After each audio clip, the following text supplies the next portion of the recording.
à ceux qui sont sur Zoom. Grâce et paix de la part de Dieu notre Père et Jésus-Christ notre Seigneur. C'est par la grâce que nous venons nous présenter devant notre Dieu. Je vous invite à chanter ce chant comme une prière. Dieu nous accueille, nous attend, nous appelle auprès de lui.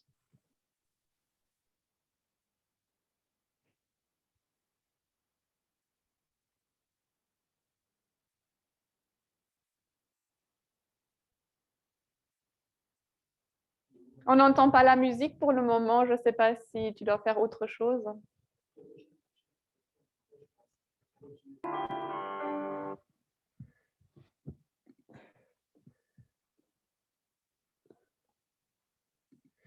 Désolé, j'ai perdu la main. Pas de souci, merci à toi.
Avancer les slides, Léo.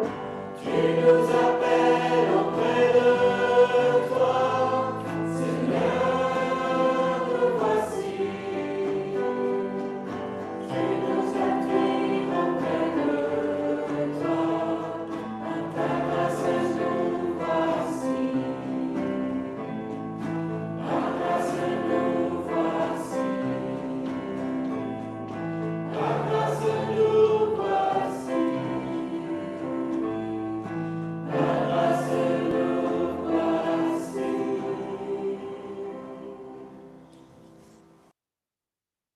Prions.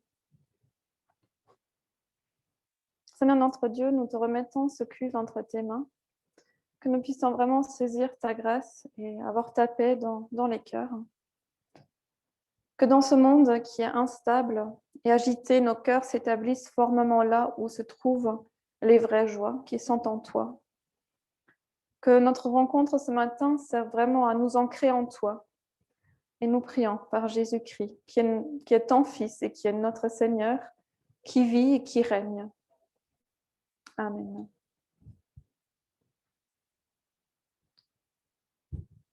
Mon Dieu, garde-moi. C'est en toi que je trouve refuge. Je dis au Seigneur, tu es mon maître, souverain. Je n'ai pas de bonheur plus grand que toi. Ce sont les personnes qui te sont fidèles, celles qui vivent dans le pays, qui ont la vraie grandeur, celles que j'apprécie tant. Ceux qui cherchent les faveurs d'un autre Dieu ne feront qu'augmenter leurs tourments. Je n'offrirai pas leurs offrandes de sang, je n'aurai même pas leur nom sur mes lèvres. Seigneur, tu es la chance de ma vie, tu es l'héritage qui me revient. Tu tiens mon avenir dans tes mains. C'est un sort qui me ravit. C'est même le plus bel héritage. Je bénis le Seigneur qui me conseille, même la nuit, ma conscience m'avertit. Je ne perds pas de vue le Seigneur. Je ne risque pas d'être ébranlé puisqu'il est à mes côtés. C'est pourquoi j'ai le cœur plein de joie. Tout mon être est en fête. Je suis en parfaite sécurité. Non, Seigneur, tu ne m'abandonnes pas à la mort. Tu ne permets pas que moi, qui suis resté fidèle, je m'approche de la tombe. Tu me fais savoir quel chemin mène à la vie. On trouve une pleine joie en ta présence, un plaisir éternel auprès de toi. Quoi qu'il se passe dans nos vies, le Seigneur restera là. Le psalmiste dit « Mon Dieu, garde-moi, c'est en toi que je trouve refuge. » Il dit aussi « On trouve une pleine joie en ta présence. » Soyons honnêtes, ce n'est pas tous les jours que nous ressentons une pleine joie. Mais nous voulons nous accrocher à notre Dieu et le louer aujourd'hui.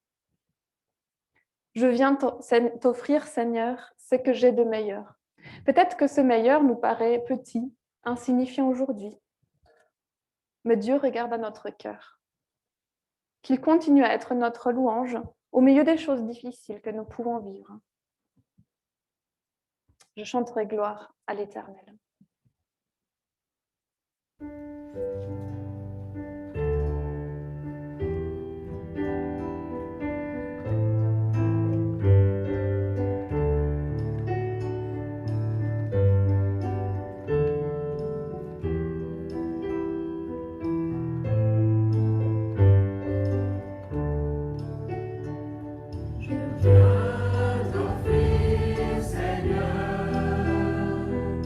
Ce que j'ai de meilleur.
Je t'exalte, Seigneur.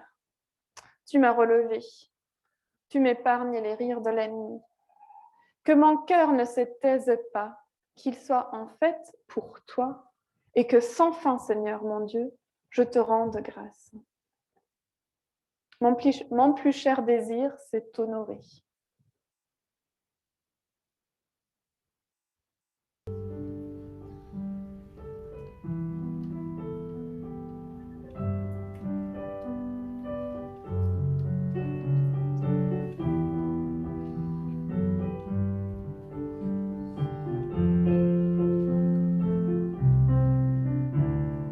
Mon plus cher désir, c'est t'honorer.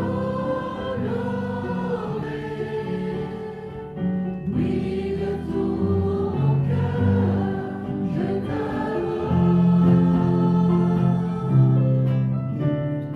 Tout ce qui est en moi te glorifie. Tout ce que j'adore est en toi.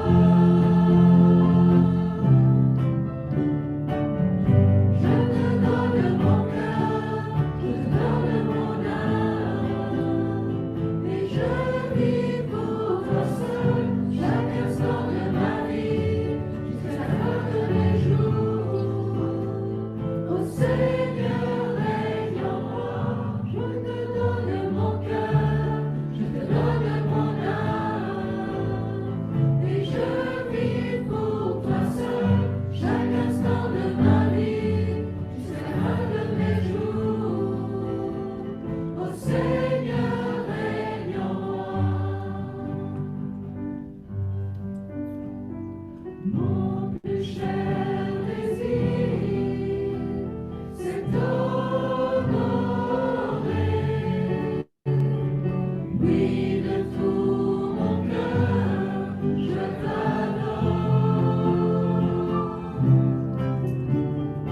Tout ce qui est en moi te glorifie. Tout ce que j'adore est en toi. Je te donne mon cœur, je te donne mon âme, et je vis pour toi seul chaque instant de ma vie, jusqu'à la fin de mes jours. Ô Seigneur, règne en moi, je te donne mon cœur, je te donne mon âme, et je vis pour toi seul chaque instant de ma vie, jusqu'à la fin de mes jours.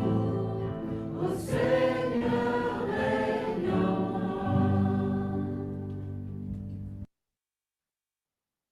Oui, notre Dieu, qu'il en soit ainsi, que tout ce que nous adorons soit en toi. Nous confessons que ce n'est pas toujours le cas, mais nous prions aussi que tu puisses purifier notre cœur pour que nous puissions réellement vivre cela. Oui, nous avons besoin de l'aide de notre Seigneur pour vivre notre vie sur cette terre. Je soif de ta présence. Il n'y avait pas la version cépage de ces chants, alors nous allons être accompagnés par un autre groupe.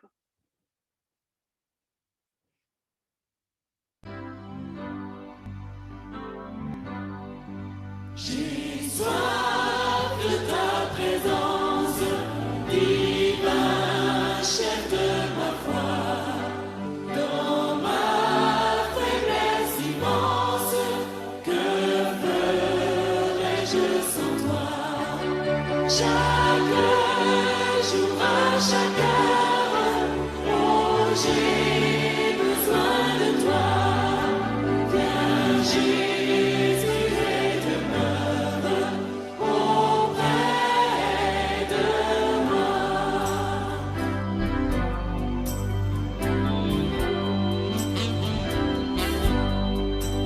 Les ennemis dans l'ombre rôdent autour de moi, accablés par le nombre. Que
Nous sommes aujourd'hui à 2 semaines de Pâques.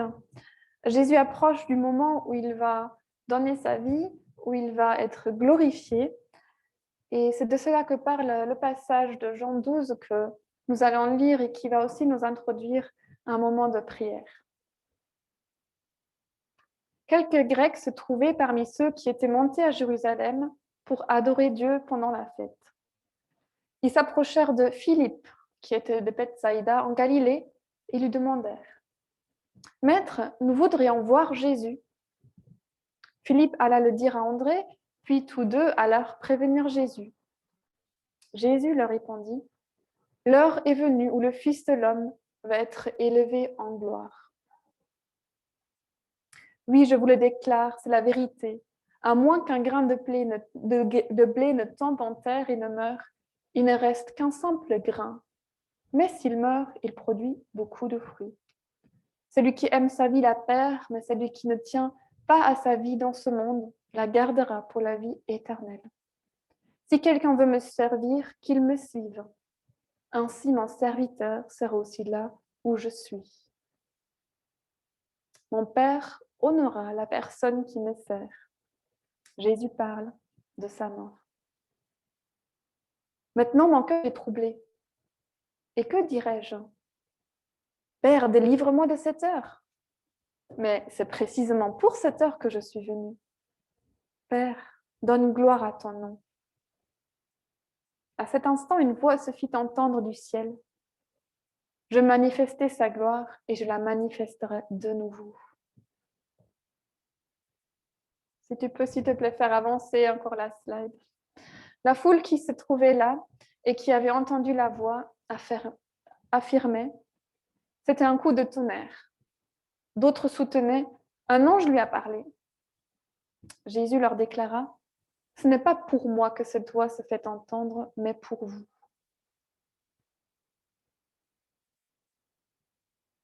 C'est maintenant le moment où ce monde va être jugé. Maintenant, celui qui domine ce monde sera chassé dehors. Et moi, quand j'aurai été élevé de la terre, j'attirerai à moi tous les êtres humains. J'attirerai à moi. Et nous allons chanter ce chant qui dit que le Fils de Dieu s'est donné pour nous.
Mais qu'est-ce qui se passe? Tu dois relancer le chant ou...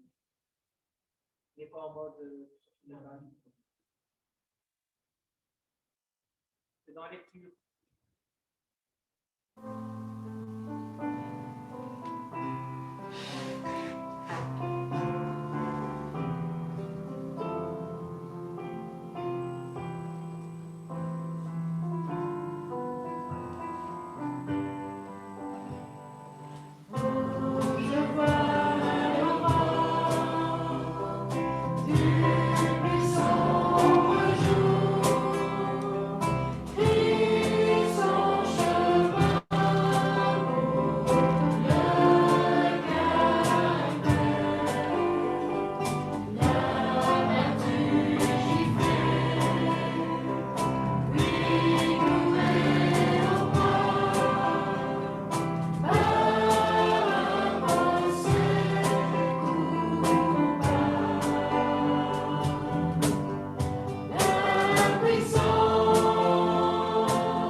Nous pouvons avoir maintenant un moment de prière donc, qui n'est pas enregistré comme chaque dimanche et qu'on peut aussi s'inspirer de ce chant du texte de Jean 12 que nous avons lu pour ce moment vraiment autour de la croix et aussi autour du tombeau vide. Hein. C'est vrai, on appelle souvent ça un moment autour de la croix, mais c'est aussi un moment autour du tombeau vide parce que Christ est ressuscité.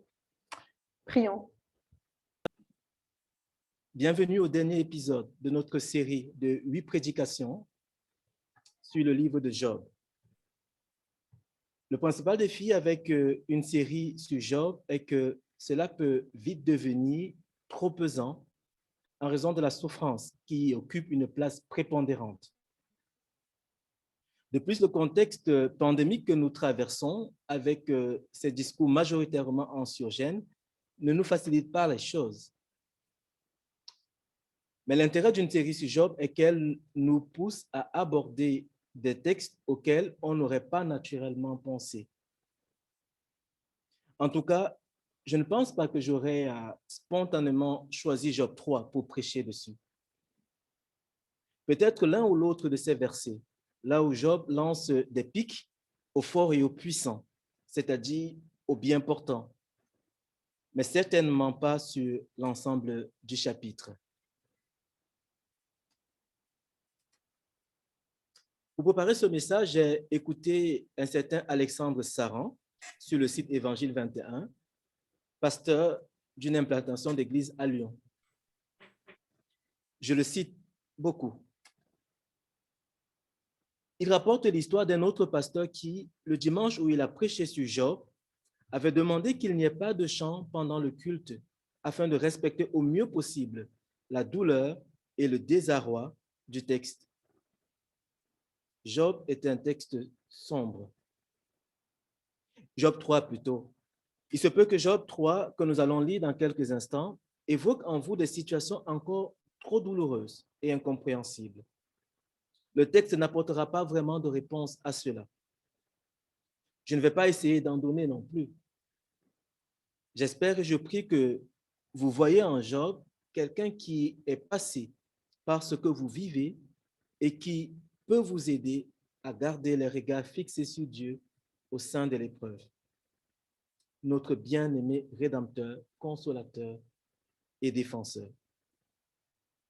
Si pour vous tout se passe pour le mieux pour le moment, ma prière est qu'il en soit toujours ainsi et que vous voyez en Job une invitation à ne jamais perdre de vue l'essentiel, surtout quand tout va bien.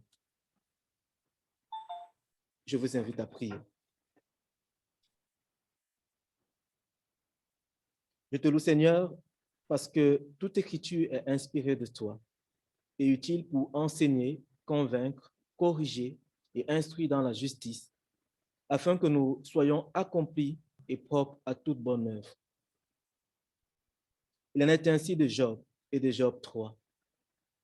Malgré le ton sombre du chapitre, aide-nous à pouvoir y tirer ce qui nous est nécessaire aujourd'hui pour progresser dans ta connaissance et dans notre marche à ta suite.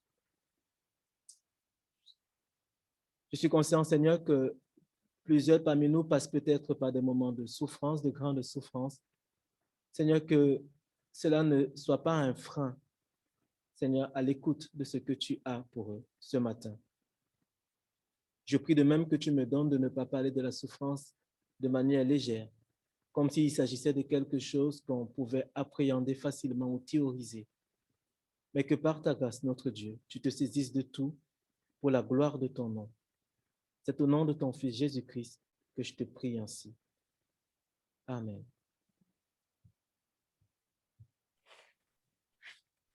Merci à Gaëtan, je crois qu'il a rendu un peu plus clair, hein? C'est moins sombre. Pour le texte de ce matin, je vous propose le titre « Apprendre à se lamenter » à la place de ce qui était proposé dans la série « Pourquoi suis-je né ?» Je vous invite à trouver avec moi Job 3, que je vais lire dans la version Nouvelle Français courant.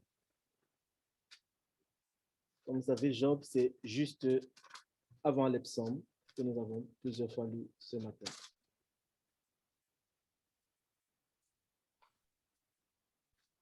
Job 3. Finalement, pourquoi? Parce que le contexte est celui d'un long moment de silence. En effet, 3 amis de Job avaient appris tous les malheurs qui lui étaient arrivés et avaient décidé de lui rendre visite pour le consoler. Arrivés près de Job, ils se sont tenus assis à terre auprès de lui pendant 7 jours et 7 nuits, sans lui dire une parole, car ils voyaient combien sa douleur était grande. Après ces 7 jours, on arrive à Job 3, finalement. Job se décida à parler. pour maudire le jour de sa naissance. Voici ce qu'il dit. Que disparaisse le jour où je suis né et la nuit qui a dit un garçon est conçu. Ce jour-là, qu'il soit ténèbres, que Dieu de là-haut ne s'y intéresse pas, que la lumière ne brille pas sur lui. Ce jour-là, que s'emparent de lui les ténèbres les plus sombres, que les éclipses le terrifient. Cette nuit-là, que l'obscurité s'en empare, qu'elle ne se joigne pas aux autres jours de l'année, qu'elle n'entre plus dans le calcul des mois. Oui, que cette nuit-là devienne stérile, qu'aucun cri de joie n'y retentisse, qu'il la condamne comme portant malheur, les sorciers qui maudissent les jours, qui sont experts à réveiller le dragon marrant, le Léviathan. Que les étoiles de la nuit tombante s'obscurcissent, que cette nuit espère en vain la lumière et qu'elle ne voit pas l'aurore naissante.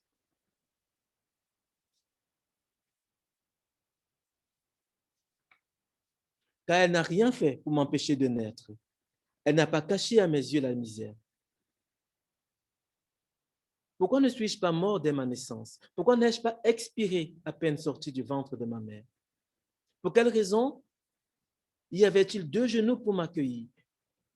Pourquoi y avait-il 2 seins pour m'allaiter? Pourquoi y avait-il 2 seins pour m'allaiter? Aujourd'hui, je serai couché tranquille, je dormirai et je me reposerai. Avec les rois, les conseillers de la terre qui se sont battus des monuments funéraires. Ou bien je serai avec les princes qui possédaient de l'or et qui emplissaient l'argent de leur maison. Ou bien je serai comme un mort-né déjà enterré, comme les bébés qui n'ont pas vu le jour. Là, au séjour des morts, les méchants ont cessé de s'agiter. Là, ils se reposent de leur appétit de puissance. Les prisonniers, eux aussi, sont tranquilles. Ils n'entendent plus la voix du gardien. Petits et grands sont ensemble. L'esclave y est délivré de son maître. Pourquoi Dieu fait-il voir le jour aux malheureux? Pourquoi donne-t-il la vie à ceux qui mèneront une vie amère, qui attendent la mort sans qu'elle vienne et qui la recherchent plus qu'un trésor? Ceux-là se réjouiraient devant le tas de pierres du sépulcre et ils exulteraient de trouver un tombeau. Pourquoi ce don de la vie à celui dont le chemin est sans issue, à celui que Dieu protégeait de tous côtés comme une clôture? Dans une autre version, on dit à l'homme dont la route est cachée et que Dieu cerne de toutes parts. Comme pain à manger, je n'ai que mes gémissements. Comme eau à boire, ce sont plutôt mes hurlements qui jaillissent. Oui, ce qui me terrorisait, c'est ce qui m'arrive. Ce dont j'avais peur, le voici devant moi. Je ne connais ni calme, ni tranquillité, ni repos. Au contraire, c'est l'agitation qui m'envahit. C'est fort comme texte, pas facile. Et je vous propose de l'aborder en 3 petits points. Le premier étant oser pleurer et se lamenter. Job prend l'initiative de rompre le silence. Que va-t-il dire? Que va-t-il exprimer? Il maudit le jour de sa naissance. Il exprime le regret d'être né. Il regrette le fait de ne pas être mort. À défaut d'être mort-né, pourquoi n'est-il pas mort de faim? Il se demande pourquoi Dieu prolonge la vie de celui qui souffre. Pourquoi la vie est-elle donnée à l'homme dont la route est cachée et que Dieu cerne de toutes parts? Il s'agit là de la rhétorique d'un homme plongé dans une profonde angoisse. C'est parce que Job passe par un creux qu'il exprime que sa vie n'en vaut pas le coup. Le malheur comme le bonheur ont ceci de particulier. Ils ont la faculté de teinter notre vie d'une manière ou d'une autre. Quand le bonheur est là, toute la vie se colore de la teinte joyeuse que celui-ci apporte. Celui qui est heureux a peut-être connu dans le passé des désagréments, des combats, voire des malheurs, mais le bonheur qu'il connaît opère en lui comme une sorte de magie. Même les teintes sombres de la vie s'atténuent à la lumière de la joie que procure le bonheur. Le psaume 126 exprime bien cette idée avec l'image de l'agriculteur. Ceux qui sèment dans les larmes récoltent en chantant. Le bonheur efface les moments de souffrance. Dans le cas de Job, c'est plutôt de l'autre sens que cette maxime est vraie, dans l'autre sens. Il fait le bilan de son existence et il estime que le malheur a surpassé le bonheur. Les afflictions qui se sont abattues sur lui ont gâché sa vie. Il n'y a pas eu de joie dans le cours de son existence qui ne soit maintenant noyé, englouti, asphyxié dans le malheur qui est le sien. Job estime qu'il aurait mieux valu qu'il n'existe jamais. Il maudit le jour de sa naissance, verset 1, et même le jour de sa conception, verset 3. Il aurait préféré qu'il n'y ait jamais eu d'acte conjugal cette nuit-là. C'est violent, mais ce n'est pas mauvais. Comme le dit Don Carson, Job est d'une parfaite honnêteté. Il n'affiche pas une piété de façade pour que personne ne pense qu'il perd pied. Il crie sa perplexité face au mal qu'il atteint. Pourquoi? Il est juste de demander pourquoi. On trouve cela assez souvent dans les psaumes. Par exemple, dans le psaume 42, où le psalmiste, inspiré par l'Esprit, s'écrie « Je veux dire à Dieu, mon rocher, pourquoi m'as-tu oublié? Pourquoi dois-je vivre accablé? Pourquoi laisses-tu mes ennemis m'écraser? » Bien des choses dont nous nous plaignons sont en réalité légères. Bien des choses dont nous nous plaignons aujourd'hui sont en réalité légères, voire insignifiantes. Mais certains d'entre nous ont de bonnes raisons d'être désespérés. Efforçons-nous de faire face, de faire preuve de compréhension et de compassion lorsque nous rencontrons de telles personnes. Il est juste et sain d'exprimer notre perplexité face à la souffrance. Les chrétiens fidèles et mûrs sont des gens vrais qui peuvent et même qui devraient manifester leur peine et leur fragilité quand ils souffrent. Comme le dit le pasteur Alexandre Saran, si les souffrances se font mal, c'est parce qu'on n'est pas fait pour ça. Job en a conscience. C'est ce qui le pousse à se lamenter. Ce n'est pas normal, disait-il. Et on peut souscrire à cela, à cette lamentation. On doit y souscrire. On trouve dans la Bible, en général dans les psaumes en particulier, plusieurs textes où le malheureux crie librement sa perplexité à Dieu. Le psaume 88. « Pourquoi, Éternel, reposes-tu mon âme et me caches-tu ta face? Je suis malheureux et moribond dès ma jeunesse. Je suis chargé de tes terreurs, je suis troublé. »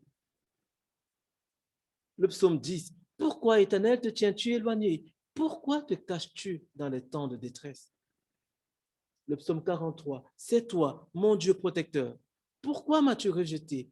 Pourquoi dois-je marcher dans la tristesse de l'oppression de l'ennemi? » Le psaume 44. « Pourquoi caches-tu ta face? Pourquoi oublies-tu notre malheur et notre oppression? » Il est juste de demander pourquoi. D'autant que le Christ lui-même, l'être humain parfait, a cité le psaume 22 au moment où il était en train d'agoniser sur la croix. « Mon Dieu, pourquoi m'as-tu abandonné? » C.S. Lewis, l'auteur bien connu, celui qui a écrit le livre du monde de Narnia, aurait dit que la souffrance est comme un mégaphone. La souffrance est comme un mégaphone dont Dieu se sert pour réveiller un monde sourd. Puissions-nous donc entendre Dieu et apprendre à nous lamenter comme Job. mais à le faire avec espérance. Et c'est mon deuxième point, pleurer et se lamenter en espérance. En écrivant aux chrétiens qui passent par le deuil, l'apôtre Paul dit ceci dans 1 Thessaloniciens 4, 13. Frères et sœurs, nous désirons que vous connaissiez la vérité au sujet de ceux qui sont morts, afin que vous ne soyez pas tristes de la même manière que les autres, ceux qui n'ont pas d'espérance. Il me semble voir chez Job cette espérance qui transcende notre condition présente. Même s'il se prépare à une discussion serrée avec Dieu dans les chapitres qui vont suivre, Job n'est pas prêt à écarter Dieu. Il n'agit pas comme un agnostique ou un athée moderne qui traite le problème du mal comme s'il apportait la preuve intellectuelle irréfutable que Dieu n'existe pas. Il sait que Dieu existe et croit qu'il est puissant et bon. C'est d'ailleurs l'une des raisons qui le mettent dans un tel désarroi.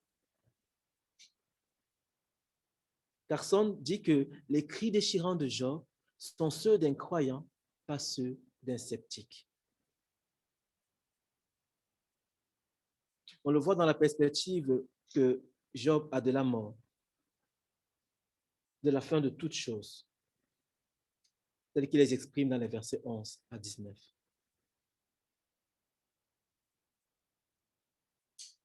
Si Job ne peut pas faire disparaître la nuit de sa conception ou le jour de sa naissance, au moins, il aurait pu être mort-né ou mourir juste après sa naissance. Il serait alors couché tranquille, dormirait et se reposerait en paix. Verset 13. Je pense à tous ceux qui sont déjà partis. Certains étaient rois, fonctionnaires internationaux, princes possédant des réserves d'or. Versets 14 et 15. D'autres étaient plus modestes, parfois même prisonniers ou esclaves. Versets 18 et 19. Mais à la fin de toutes choses, les faibles se trouvent à niveau avec les forts, les pauvres avec les riches. Les méchants ne peuvent plus s'agiter pour faire du mal. Verset 17. Le malheur ne peut plus nous atteindre. L'oppresseur ne peut plus tourmenter l'innocent. L'espérance de Job est qu'un jour viendra le moment où Dieu rétablira toutes choses. Il aspire à un repos qu'il sait ne pas se trouver ici-bas. En ce faisant, il rejoint plusieurs modèles de la foi tels que Moïse, le prophète Élie, le prophète Jonas et même l'apôtre Paul, qui ont tous exprimé à un moment donné de leur vie que la mort leur semblait préférable à la vie qu'ils menaient alors. Il y a même un verset dans la Bible qui dit que le jour de la mort vaut mieux que celui de la naissance. Ecclésiaste 7:1. Oui, avec le pasteur Saran, je constate qu'on peut parfois se sentir complètement épuisé, à bout de force, captif de la douleur et dans un tel désespoir que la mort nous paraît être une issue attirante. Oui, cela arrive aussi à des chrétiens fidèles et matures. On peut parfois être tellement captif de nos souffrances, qu'elles soient physiques ou morales, au point de tomber très bas. Comme le dit Saran, il peut y avoir des raisons biologiques ou chimiques à cela, des raisons psychologiques, morales ou spirituelles. Nous sommes des êtres humains déchus, c'est-à-dire abîmés et dysfonctionnels. Nous vivons dans un champ de bataille où les forces du mal s'acharnent contre le projet de Dieu. Notre corps et notre esprit sont encore fragiles et vulnérables. Le malheur existe et la souffrance est réelle, y compris dans la vie des croyants.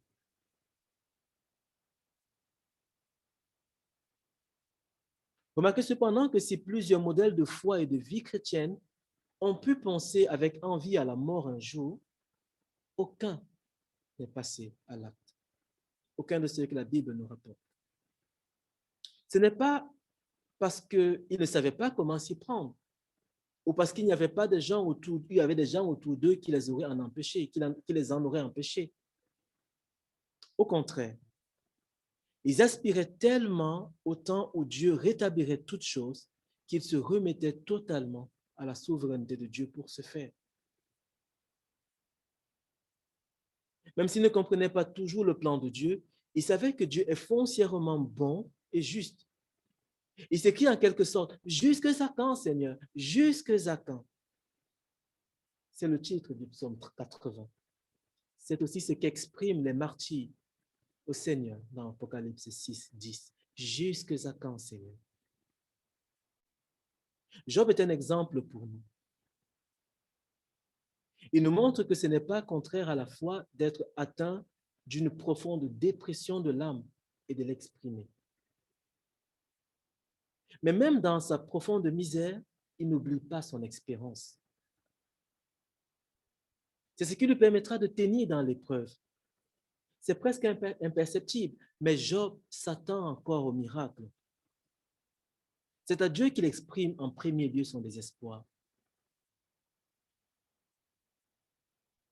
Et Dieu n'a pas encore dit son dernier mot.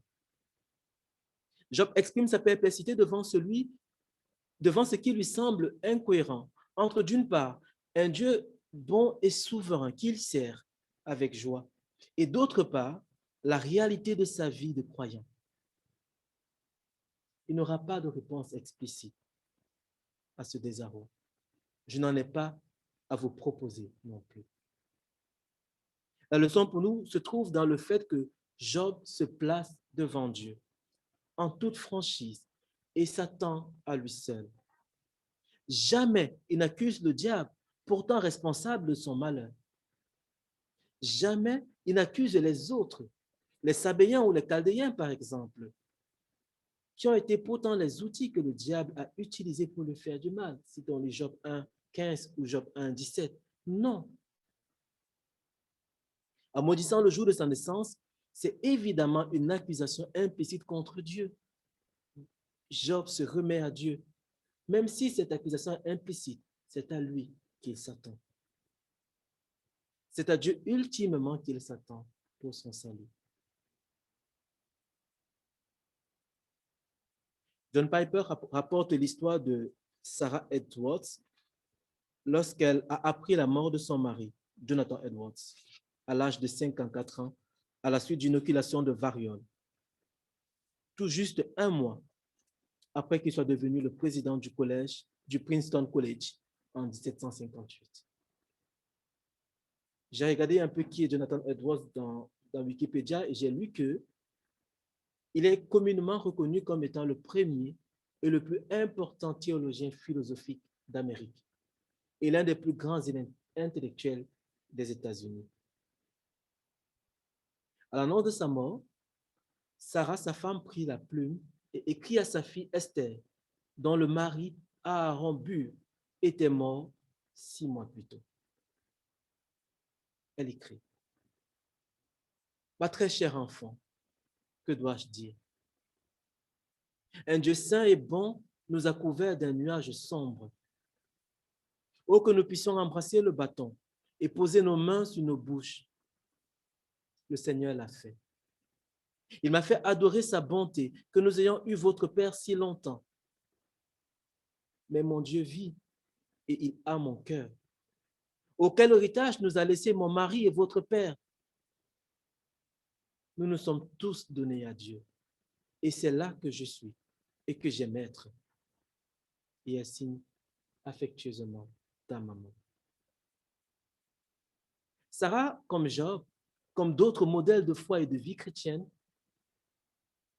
n'a pas écrit ces choses pour paraître trop spirituelle ou pieuse, ou même dans une tentative de cacher son désespoir. Non, ces mots, comme les complaintes de Job, sont l'expression de quelqu'un qui a saisi à quel point l'espérance attachée à la foi en Jésus-Christ est réelle et ne peut pas être flétrie ni corrompue. Ce qui m'amène à mon dernier point, pleurer et se lamenter en écoutant l'Esprit Saint. Et pour ce point, je suis obligé de spolier la suite de l'histoire de Job. Je suis désolé. Mais que cela ne vous démotive pas à lire la suite du chapitre du livre. Le chapitre 3 introduit 3 cycles de discours entre Job et ses 3 amis. dans lesquels alternent les discours d'un ami de Job et la réponse de celui-ci. Dans les chapitres 32 à 37, Élihu, un jeune qui assistait à ces discours, va prendre à son tour la parole, à la fois avec audace, mais prudence. Il sait qu'il n'a pas le même âge que les autres discoureurs, ce qui signifie qu'il reconnaît n'avoir pas le même CV, ou la même expérience de vie, ou la même connaissance théologique. Mais il sait une chose. Il connaît lui aussi le Seigneur qu'il aime et dont il est question dans les discours. Il veut en parler avec assurance et demande, voire exige à être au moins entendu de Job et de ses 3 amis. C'est intéressant que ni Job, ni ses amis ne tentent de faire obstacle à son expression et ne minimisent pas son raisonnement. Ils auraient pourtant matière à mettre en avant leur autorité reconnue face à ce morveux un peu trop entreprenant. Au contraire, ils vont tous l'écouter attentivement, ce qui va donner lieu à l'un des discours, sinon le discours le plus long du livre de Job. N'oublions pas que Job est en grande souffrance. Si sa souffrance est légitime, elle n'est pas absolue. Il a des choses à dire, une complainte à exprimer, et il doit le faire. Mais il le fait en restant dans une attitude d'écoute. Il rentre dans un dialogue franc avec ses amis, qui, même s'ils sont maladroits, sont en souci sincère pour lui. Il accepte un dialogue avec Élihu qui n'a pas son niveau, qui n'est pourtant pas de son niveau. Ce n'est pas que Job est ouvert à toutes les offres qui lui sont faites pour voir si l'une d'elles marcherait. Non, ce serait dangereux. Un peu comme accepter toutes les solutions qu'on nous propose, qui nous seraient présentées lorsqu'on souffre. Ce serait dangereux. Il faut un minimum de prérequis, une présélection, si on veut, des offres qui sont en présence. Et ce prérequis pour Job, c'était vraisemblablement le fait qu'il s'agissait de ses amis ou de quelqu'un de son cercle proche, tel que l'était Élihu. Il connaissait leur attachement à Dieu et leur bienveillance à son endroit. Il n'est pas pour autant d'accord avec tout ce qui est dit, mais c'est dans la mesure où il accepte de confronter sa pensée du sein de sa souffrance avec celle parfois divergente des autres qu'il parviendra à entendre la voix de Dieu.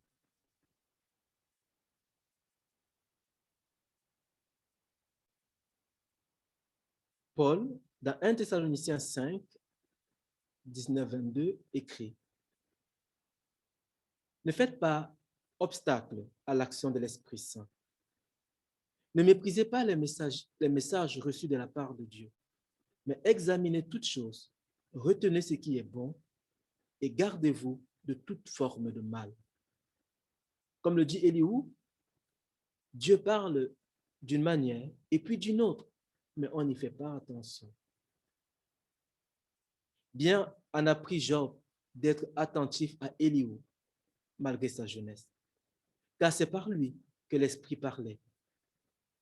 Dieu prendra la parole à la suite de Élihu. Job reconnaîtra sa confusion et se repentira devant Dieu.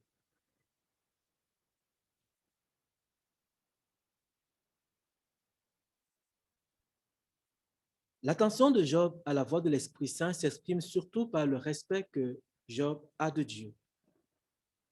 Le diable avait fait le pari qu'il maudirait son Seigneur s'il n'était plus comblé de bienfaits. Face à sa souffrance, sa femme avait craqué et lui a suggéré de maudire effectivement Dieu pour en finir. Job ne cédera pas. Il refuse de pécher contre Dieu et de lui attribuer quelque chose de malsain. Job n'est pas en révolte contre Dieu.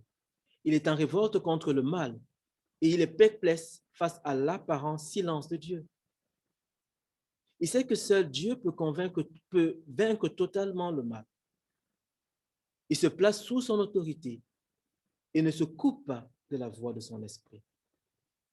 J'ai déjà cité C.S. Lewis qui dit que la souffrance est comme un mégaphone dont Dieu se sert pour éveiller un monde sourd. Il y a dans cette idée, il y a de cette idée de C.S. Lewis quelque chose de la parole de l'Ecclésiaste. Lorsque tout va bien, sois heureux. Lorsque tout va mal, réfléchis.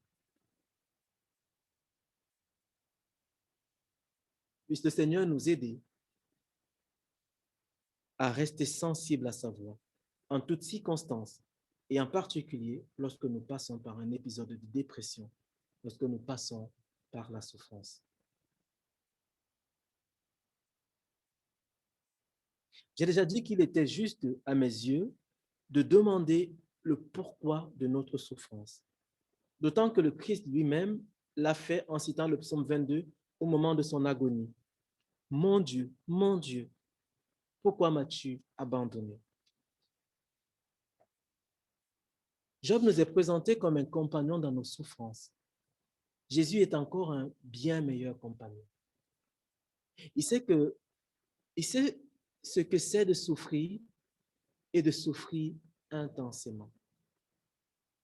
De souffrir à l'extrême et même d'affronter le silence de Dieu.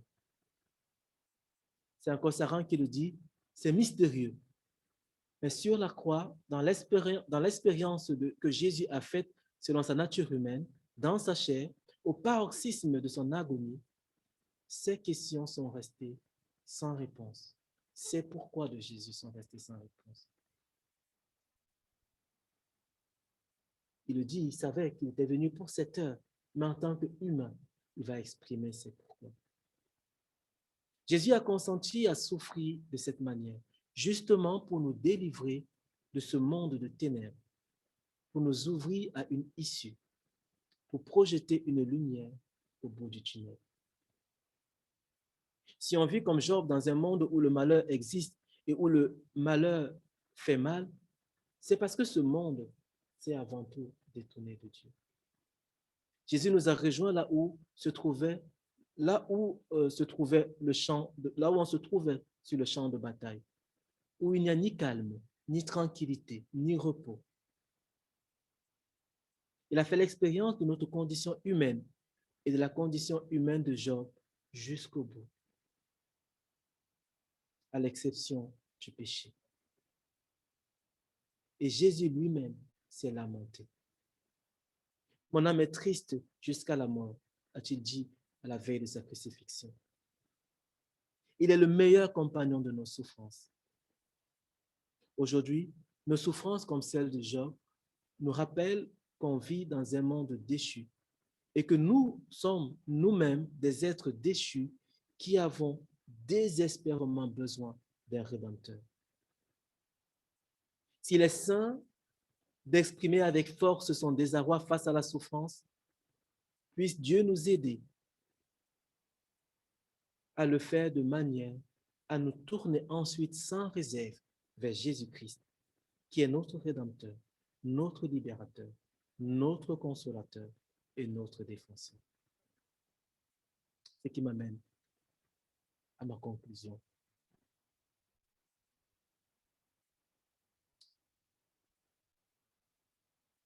Nous avons vu qu'il était juste de pleurer et de se lamenter face à la souffrance, mais qu'il fallait le faire en espérance et en restant à l'écoute de l'Esprit Saint qui parle tantôt d'une manière, tantôt d'une autre. J'aimerais maintenant terminer avec une citation du pasteur Pascal Denot, que là encore, Saran cite, au sujet de Job 3. Pascal Denot écrit cela dans son livre « Le côté obscur de la vie chrétienne ». Et voilà ce qu'il dit. Pourquoi faut-il crier à Dieu? Parce que nous avons cette promesse. Quand un malheureux crie, l'Éternel entend et le sauve de toutes ses détresses. Est-ce vrai? La parole de Dieu ne peut être fausse. Pourtant, j'ai crié à l'Éternel et il ne m'a pas sauvé de ma détresse. As-tu cessé de crier?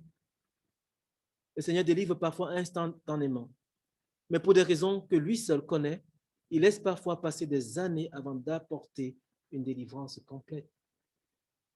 Mais même lorsqu'il tarde, le Seigneur n'abandonne pas un malheureux qui crie à lui et lui donne chaque jour la grâce nécessaire pour supporter l'épreuve.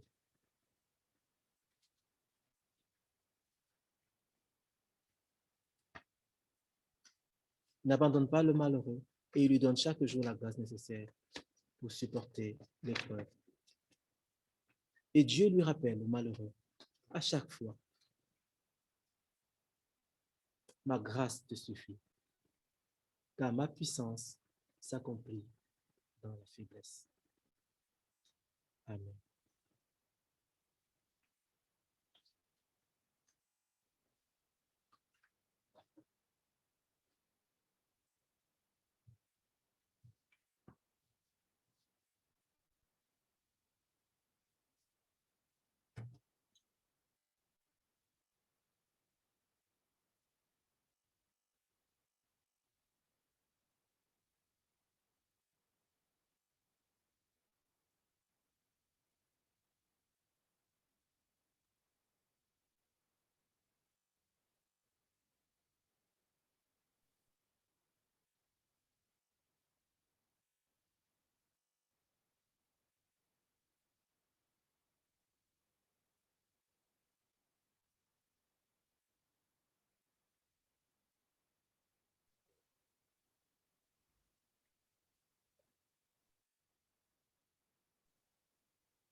Donc, je disais qu'en réponse à ce message, nous allons chanter le chant « Je me confie en toi ».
On a un peu des bugs de micro ici. Donc, je disais que même si on ne peut pas faire passer les boîtes d'offrandes ici, on va les laisser là. Hein. Normalement, on ne va pas les faire circuler.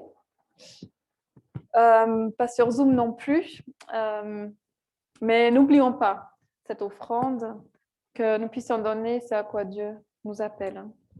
Pour les annonces de cette semaine, déjà pour dire que la semaine prochaine, nous allons changer d'heure. Non, n'oublions pas, nous allons perdre 1 heure la semaine prochaine. Les groupes de maison, donc ça commence déjà aujourd'hui avec le peuple famille à 16h. Si vous voulez avoir des renseignements, c'est auprès de Swanson que vous pouvez les avoir. Mardi à 19h30, mercredi 17h et jeudi à 20h. Ensuite, il y a aussi l'équipe pastorale mercredi, vendredi à 19h30, le BAPT vendredi à 19h ici et sur Zoom, et dimanche, notre AG à 14h via Zoom. Le lien va encore être envoyé. Avant de commencer cette nouvelle semaine, nous voulons confesser ensemble notre foi, nous redire les uns aux autres que nous croyons en Dieu, que nous croyons en Christ, son Fils, et que nous vivons de la vie de l'Esprit en nous. Nous avons besoin de confesser cette foi, de nous le redire les uns aux autres.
Que le Seigneur Tout-Puissant et Miséricordieux nous bénisse et nous garde, le Père, le Fils, le Saint-Esprit. Amen. Un bon dimanche à chacun, une bonne semaine. Et nous avons l'occasion de parler encore dans les petites salles et ici aussi au cépage. Et Daniela va nous repartir directement dans les salles. Merci beaucoup.